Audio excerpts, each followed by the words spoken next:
گونج گونج اٹھے ہیں نغمات رضا سے بوستا، کیوں نہ ہو کس پھول کی مدحت میں وامنقار ہے، کیوں نہ ہو کس پھول کی مدحت میں وامنقار ہے۔ الحمدللہ رب العالمین والصلاة والسلام علی سید المرسلین، اما بعد فاعوذ باللہ من الشیطان الرجیم، بسم اللہ الرحمن الرحیم۔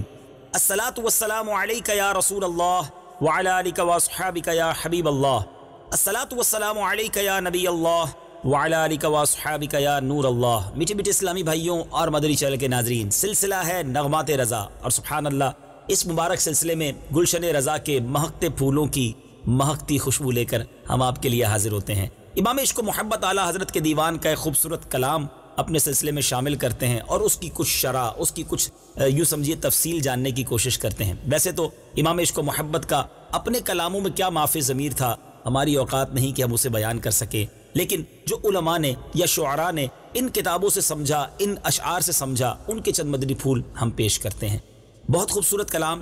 رونق بزم جہاں ہیں عاشقان سوختہ، کہہ رہی ہے شمع کی گویا زبان سوختہ۔ کچھ مشکل الفاظ بھی ہیں، پہلے اس کے معنی سمجھتے ہیں۔ رونق کہتے ہیں چمک دمک کو، بزم کہتے ہیں محفل کو، عاشقان سوختہ یعنی دل جلے، عاشق زار یہ ان کے لیے استعمال ہوتا ہے۔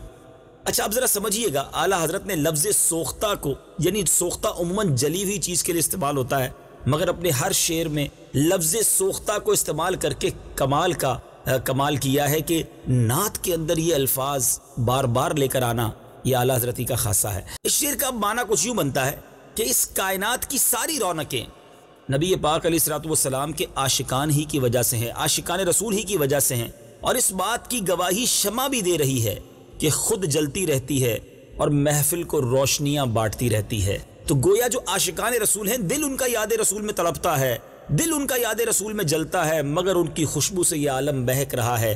نبی پاک کے عشاق ہی صحابہ ہیں، پیارے آقا کے عشاق اولیاء کرام ہیں، اور یہ جہاں میں یہ وہ ہستیاں ہیں جن کے سبب سے گویا رونقیں ہیں۔ بہت خوبصورت بات کی ہے کہ نبی پاک کے چاہنے والوں کا مقام کیا ہے۔ ایک اور شاعر لکھتے ہیں نا، چاہیں تو اشاروں سے اپنے کایا ہی پلٹ دیں دنیا کی، یہ شان ہے ان کے غلاموں کی، سرکار کا عالم کیا ہوگا۔ تو نبی پاک کے جو غلام ہیں وہ کائنات کی رونق کا سبب ہیں۔ بہت خوبصورت بات ہے۔ اعلیٰ حضرت لکھتے ہیں، رونق بزم جہاں ہیں عاشقان سوختہ، کہہ رہی ہے شمع کی گویا زبان سوختہ۔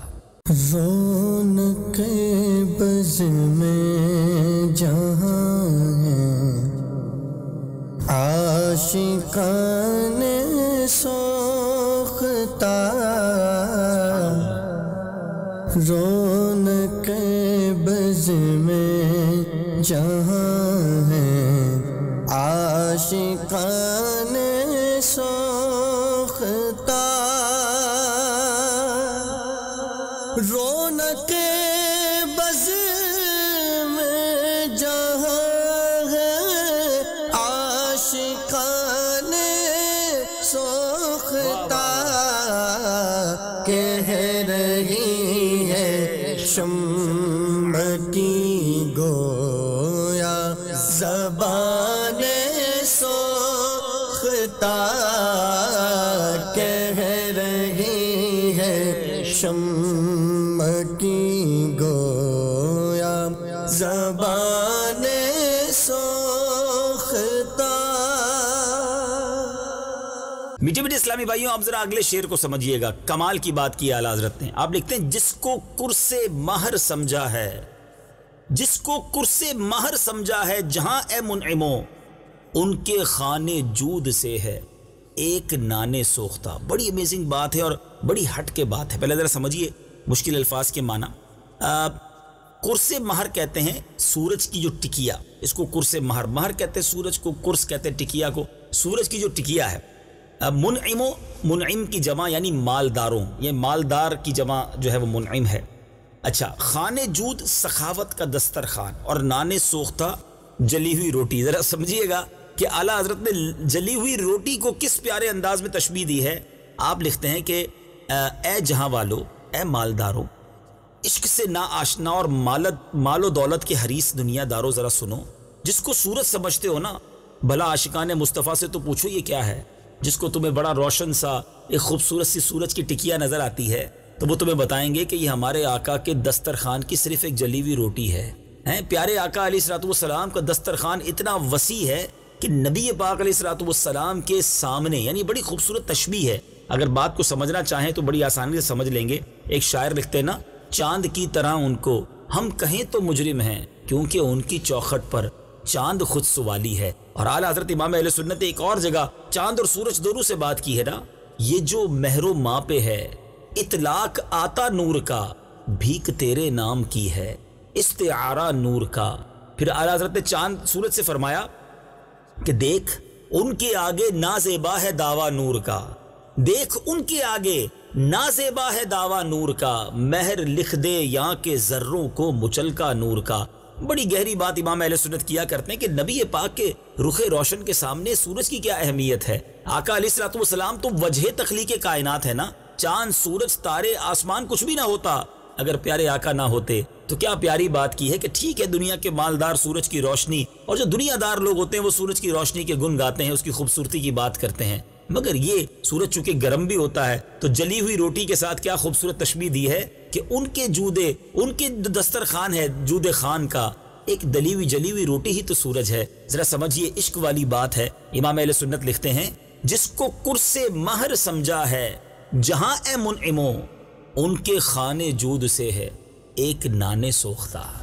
جس کو کرس مہر سمجھا ہے جہاں اے منعمو، جس کو کرس مہر سمجھا ہے جہاں اے منعمو، ان کے خانے جود سے ہے ایک نانے سوختہ، ان کے خانے جود سے ہے ایک نانے سوختہ.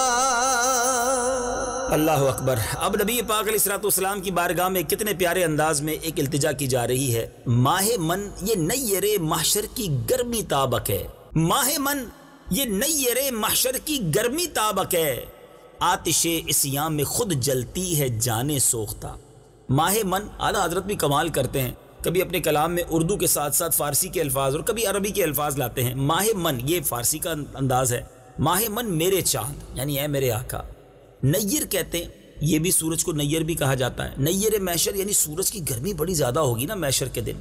تو اعلیٰ حضرت عرض کر رہے ہیں کہ یا رسول اللہ، یہ میرے آقا یہ محشر کی جو سورج کی گرمی ہے یہ کب تک رہے گی؟ آتش عصیاں میں خود جلتی ہے جانے سوختہ. عصیاں کہتے ہیں گناہوں کو، آتش کہتے ہیں گناہوں کی آگ. اعلیٰ حضرت گویا یہ عرض کر رہے ہیں کہ یا رسول اللہ، آپ کے ہوتے ہوئے بھی یہ محشر کی سورج کی قیامت خیز گرمی کب تک رہے گی؟ ہماری جان تو گناہوں کی آگ میں پہلے ہی جل رہی ہے، اس سورج نے تو جسم کو بھی جلانا شروع کر دیا ہے.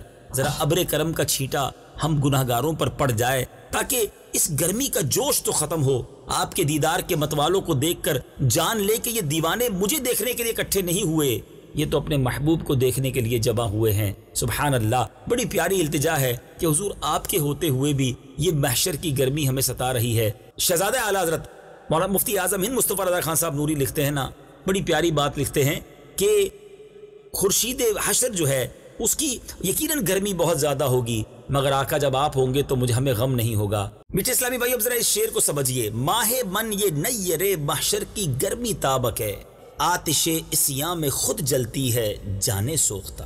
ماہ من یہ نیر محشر کی گرمی تابک ہے، ماہ من یہ نیر محشر کی گرمی تابک ہے، آتی آتش عصیاں میں خود جلتی ہے جان سوختہ، آتش عصیاں میں خود جلتی ہے جان سوختہ۔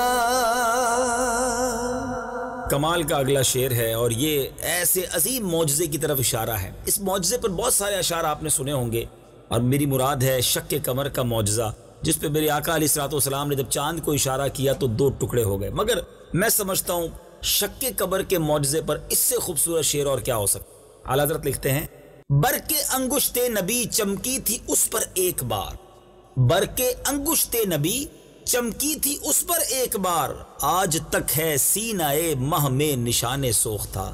اللہ اکبر۔ پہلے ذرا سمجھیے مشکل الفاظ کے معنی۔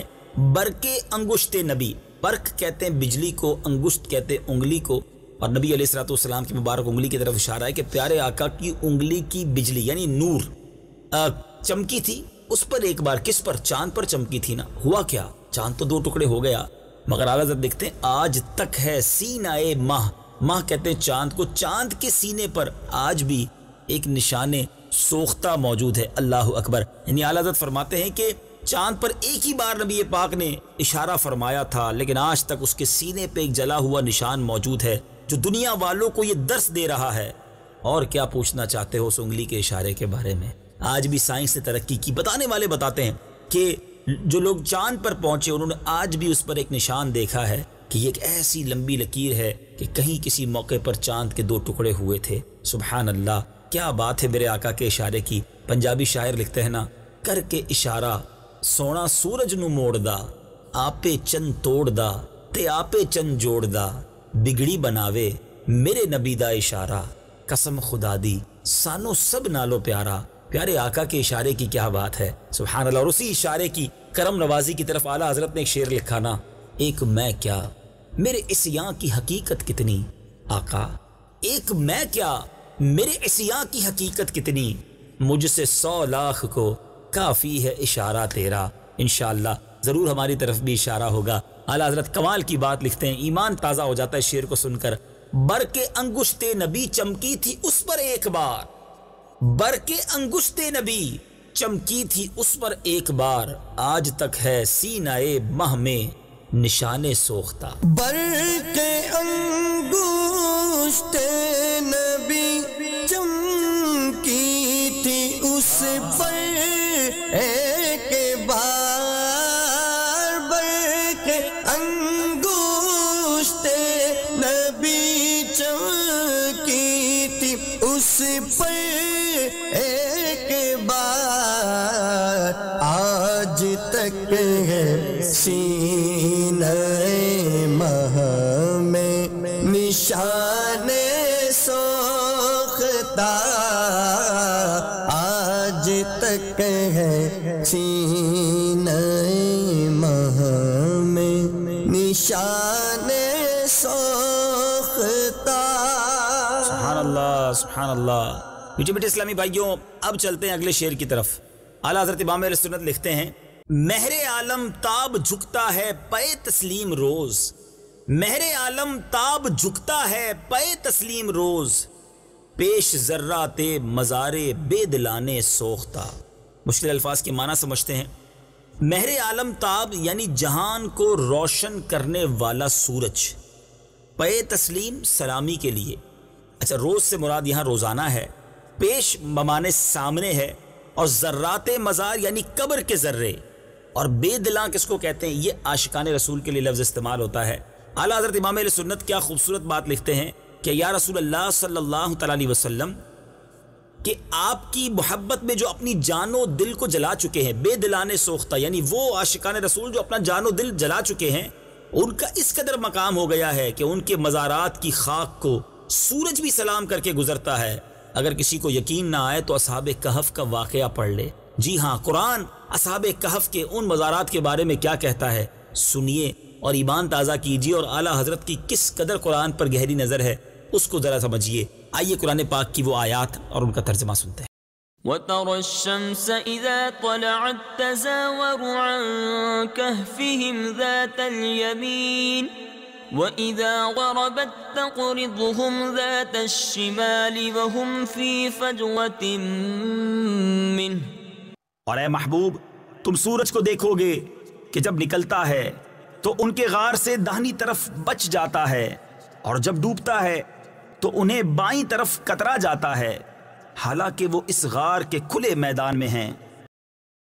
جی مدنی چل کے ناظرین، جانا آپ نے. شاعر لکھتے ہیں نا، کیا عقل نے سمجھا ہے کیا عشق نے جانا ہے، کیا عقل نے سمجھا ہے کیا عشق نے جانا ہے، ان خاک نشینوں کی ٹھوکر میں زمانہ ہے. جو پیارے آقا پر اپنا سب کچھ قربان کر دینا ان کا مقام بڑا بلند ہو جاتا ہے. ایک اور شاعر لکھتے ہیں نا کہ ان کے جو غلام ہو گئے وقت کے امام ہو گئے، نام لیوا ان کے جو ہوئے ان کے اونچے نام ہو گئے. سورج بھی گویا سلام کرتے ہوئے گزرتا ہے کن کے مزارات پر؟ جنہوں نے اپنا سب کچھ نبی پاک پر قربان کر دیا. کیا لکھتے ہیں؟ مہر عالم تاب جھکتا ہے پے تسلیم روز، پیشے ذرات مزارے بے دلانے سوختہ. مہر عالم تاب جھکتا ہے پائے تسلیم روز، مہر عالم تاب جھکتا ہے پائے تسلیم روز، پیش ذرات مزارے بے دلانے سوختہ، پیش ذرات مزارے بے دلانے سوختہ. سبحان اللہ سبحان اللہ. اگلا شعر ذرا سنیے. اعلیٰ حضرت لکھتے ہیں، کوچائے گیسوئے جانا سے چلے ٹھنڈی نسیم، کوچائے گیسوئے جانا سے چلے ٹھنڈی نسیم، بالوں پر افشاں ہوں یارب بلبلانے سوختہ. اب ذرا مشکل الفاظ کے معنی سمجھتے ہیں. ہماری اردو بھی اچھی ہو جاتی ہے جب اعلیٰ حضرت کے اشعار سنتے ہیں اور اس کی ترجمے کو سمجھنے کی کوشش کرتے ہیں. جانا سے مراد محبوب کی بات ہے. نسیم کہتے ہیں نرم اور خوشبودار ہوا. افشاں سے مراد یہ چھڑکنا ہے، اس سے مراد چھڑکنا ہے. تو بڑا پیارا اس کا معنی بنتا ہے. اعلیٰ حضرت امام اہل سنت گویا یہ عرض کر رہے ہیں کہ اے اللہ، تیرے محبوب کے گیسوؤں کو چھو کر چلنے والی ہوا کب یہاں پہنچے گی؟ جو آقا کے گیسوؤں کو چھو کر چلتی ٹھنڈی ہوا ہے، نسیم ہے، وہ ہم تک کب پہنچے گی؟ کیونکہ بلبلانے سوختہ، پیارے آقا کے جو عاشق ہیں اپنے بالوں پر اس پر نچھاور کرنے کو تیار ہیں کہ مدینے کی ہوا آئے اور ہم نبی پاک کی نعت خوانی میں مصروف ہو جائیں. کوچائے گیسوئے جان سے حضور علیہ الصلوۃ والسلام کی سیدھی اور نورانی مانگ مراد ہے، جس کے بارے اب اعلیٰ حضرت نے بڑے پیارے انداز میں اپنے سلام میں لکھا نا، لیلۃ القدر میں مطلع الفجر حق، مانگ کی استقامت پہ لاکھوں سلام. سبحان اللہ. بڑی پیاری ایک تشبیہ دی ہے اعلیٰ حضرت امام اہل سنت نے. ذرا سنیے گا. کوچائے گیسوئے جانا سے چلے ٹھنڈی نسیم، آقا کے مدینے سے نبی پاک کے گیسو مبارک کو چومتی ہوئی ایک ٹھنڈی ہوا آئے، اور جب وہ ٹھنڈی ہوا آ جائے تو ہم بالوں پر افشا کریں. یعنی بلبل جو ہوتی ہے وہ اپنے بال اور پر قربان کرتی ہے، تو گویا سرکار کے سناخاں اپنا سب کچھ اس ہوا پر قربان کر دیں. بات کیا ہے باد صبا اتنی کیوں معطر ہے، سبز سبز گنبد کو چوم کر چلی ہوگی. مدینے کی ہوا کی کیا بات ہے. اعلیٰ حضرت امام اہل سنت نے کمال کا شعر لکھا. یقین کریں کمال کا شعر ہے. یہ ہے عاشق رسول کا انداز کہ اگر بھینی اور ٹھنڈی ہوا بھی آئے نا، یہ پھولوں سے خوشبو اچھی آنے لگے، تو یہ پھولوں کا کمال نہیں ہے، یہ مدینے سے لگتا ہے ہوا آئی. اعلیٰ حضرت لکھتے ہیں، کیا مدینے سے صبا آئی کہ پھولوں میں ہے آج، کیا مدینے سے صبا آئی کہ پھولوں میں ہے آج، کچھ نئی بو بھینی بھینی پیاری پیاری واہ واہ. یہ وہ عشق والی ناک ہے جو انہیں میسر تھی. سبحان اللہ. اور اسی انداز سے اسی مبارک ہوا کا تذکرہ کرتے ہیں. کوچائے گیسوئے جانا سے چلے ٹھنڈی نسیم، بالوں پر افشاں ہو یارب بلبلانے سوختہ. کوچائے گیسوئے جانا سے چلے ٹھنڈی نسیم،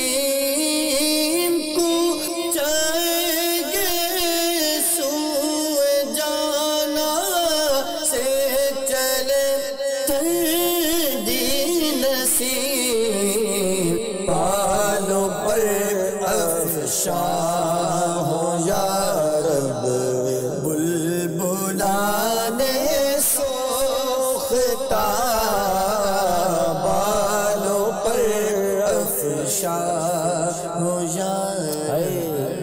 بلبلان سوختہ. اب ذرا شعر سنیے گا. اعلیٰ حضرت لکھتے ہیں آتش تر دامنی نے دل کیے کیا کیا کباب. آتش تر دامنی نے دل کیے کیا کیا کباب. خضر کی جاہو جلا دو ماہیان سوختہ.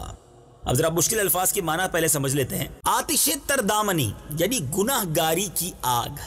خضر کی جان یعنی حضرت خضر علیہ السلام کی جان بھی ہمارے آقا ہیں, خضر کے بھی آقا ہیں. تو اب کیا خوبصورت. اور جلا کہتے زندگی کو. اعلیٰ حضرت امام اہل سنت گویا پیارے آقا علیہ السلام کی بارگاہ میں بڑی پیاری التجا کر رہے ہیں کہ اے میرے آقا, گناہوں کی عادت نے دل کو جلا جلا کر کباب در کباب بنا دیا. یعنی کوئی چیز جل کر کباب بن جائے نا, اتنے گناہ کیے کہ اب دل کباب کی طرح ہو گیا ہے. میں آپ کی نگاہ رحمت سے کیوں مایوس ہو جاؤں کہ سمجھنے لگوں اس مرے ہوئے دل کو آپ زندہ نہیں کر سکتے. اگر حضرت مریم کا ہاتھ لگے تو کھجور کا خشک تنا کھجوریں دے سکتا ہے, اور حضرت خضر علیہ السلام بھنی ہوئی مچھلی کو زندہ فرما سکتے ہیں. تو میرے آقا آپ تو خضر کی بھی جان ہیں, آپ تو سب کے آقا ہیں, رب کے محبوب ہیں. آپ کے لیے میرے اس مردہ دل کو زندگی دینا کون سا مشکل کام ہے. ایک نظر کرم ہو جائے تو میرے مردہ دل جیسے لاکھوں مردہ دل زندہ ہو جائیں. یہ انداز اعلیٰ حضرت نے کئی کلاموں میں اختیار کیا. ایک جگہ لکھتے ہیں نا, ایک دل ہمارا کیا ہے آزار اس کا کتنا, آقا تم نے تو چلتے پھرتے مردے جلا دیے ہیں. تو بہت خوبصورت انداز ہے. ایک اور جگہ لکھتے ہیں نا, دل سرد ہے اپنی لو لگا دے اے شمع جمال مصطفی. تو بڑا خوبصورت انداز ہے کہ آقا آپ خضر کے بھی آقا ہیں, کرم کیجئے. یہ جو دل جل کر کباب ہو چکا ہے, گویا مردہ ہو چکا ہے, گناہ کر کر کے سیاہ ہو گیا ہے, آپ کی ایک نگاہ پڑ گئی تو یہ میل دور ہو جائے گا. اعلیٰ حضرت لکھتے ہیں آتش تر دامنی نے دل کیے کیا کیا کباب. خضر کی جاہو جلا دو ماہیان سوختہ. آتش تر دامنی نے دل کیے کیا کیا کباب. آتش تر دامنی نے دل کیے کیا کیا کباب. خضر کی جاہو جلا دو ماہیان سوختہ. خضر کی جاہو جلا دو ماہیان سوختہ. سبحان اللہ, بہت خوبصورت کلام. اور اب وقت آیا ہے اس کے مقطع کے پڑھنے کا. اعلیٰ حضرت لکھتے ہیں اے رضا مضمون سوز دل کی رفعت نے کیا. اے رضا مضمون سوز دل کی رفعت نے کیا. اس زمین سوختہ کو آسمان سوختہ. پہلے مشکل الفاظ کے معنی سمجھ لیجئے. اب اعلیٰ حضرت کیا لکھنا چاہ رہے ہیں. آپ فرماتے ہیں کہ مضمون کہتے ہیں عنوان کو, سوز کہتے ہیں جلن یا آگ کو, اور رفعت کہتے ہیں بلندی کو. بڑی پیاری بات امام اہل سنت لکھ رہے ہیں کہ اے رضا, اے گدائے در خیر الورا, تیرے اس مضمون یعنی نظم و نعت کو تیرے سوزوں نے ایک ایسی رفعت اور بلندی عطا کر دی ہے کہ یہ جلی ہوئی زمین تیرے جیسے دل جلوں کی وجہ سے اب اس جلے ہوئے آسمان کا مقابلہ کرنے لگی ہے کہ تیرے کلام کی گرمی نے وہ تپش پیدا کر دی ہے جو سورج بھی نہ کر سکا, اور آسمان زمین پہ رش کرنے لگا. اور ایسا کیوں نہ ہو کہ آقا علیہ السلام کی محبت کے تو گیت سناتا ہے, جس کا ذکر پتھروں میں بھی جان پیدا کر دیتا ہے, جس کی ذات جب معراج پر جاتی ہے تو آسمان اس کی گرد راہ ہو جاتا ہے, اور تمام فرشتے اور نبی اس کا استقبال کرتے ہوئے ان سے رحمت کی بھیک مانگتے ہیں. تو ان آقا کا ذکر خیر جب تم کرو گے تو یقیناً زمین پر آسمان بھی رش کرنے لگتا ہے. سبحان اللہ, نبی پاک کی مدح سرائی کی کیا بات ہے. اور اعلیٰ حضرت تو وہ مدح سرا ہیں, نبی پاک کے وہ نعت خواں ہیں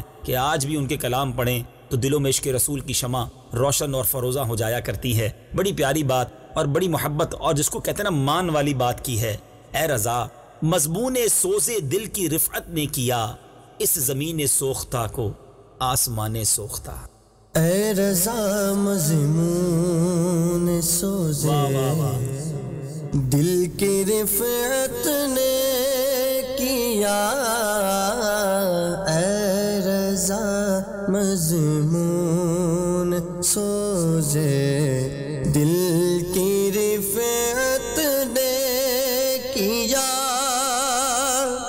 اے رضا مضمون سوزے دل کی رفعت نے کیا اے رضا مضمون سوزے دل کی رفعت نے کیا اس زمین سوختہ کو آسمان سوختہ اس زمین سوختہ کو آسمان سوختہ رونق بز میں جہاں ہے عاشقان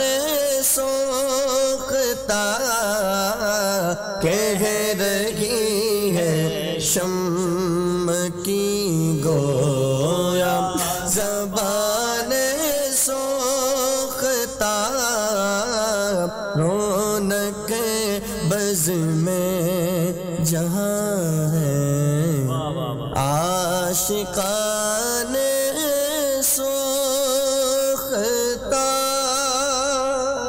اللہ کریم اس مبارک کلام کے صدقے ہمیں بھی عاشقان سوختہ میں شامل فرما دے۔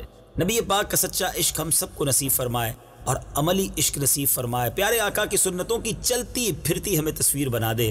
مدنی چینل دیکھتے رہیے، ایک اور کلام رضا لے کر اگلے سلسلے میں حاضر ہوں گے۔ صلو علی الحبیب صلی اللہ تعالی علی محمد صلی اللہ علیہ وسلم۔ گونج گونج اٹھے ہیں نغمات رضا سے بوستا، کیوں نہ ہو کس پھول کی مدحت میں وامنقار ہے، کیوں نہ ہو کس پھول کی مدحت میں وامنقار ہے۔